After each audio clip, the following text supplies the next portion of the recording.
Boils and Ghouls Horror Cinema Film Club presents Daily Frightmare Reviews, where we briefly examine some of the best and worst in horror cinema. Before we get into it, help support the channel. Be sure to click like and subscribe to be alerted to future video releases. In this video, we'll be looking at the movie Alice Sweet Alice, directed by Alfred Soule. Alice Sweet Alice, also known as Holy Terror or First Communion, tells the tale of the title character Alice, a bad seed teenage girl with a severe mean streak who ends up becoming a suspect in the brutal murder of her younger sister, played by 10-year-old Brooke Shields, at the latter's First Communion. The police, as well as Alice's father, race to solve the case as the bodies start piling up.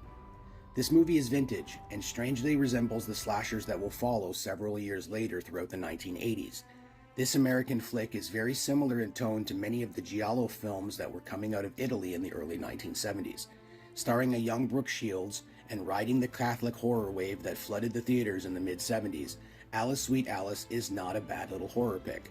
The movie is worth a viewing, if only to catch a gander at the creepy fat landlord and the kooky old Italian lady that takes the religious sacrament of First Communion way too seriously.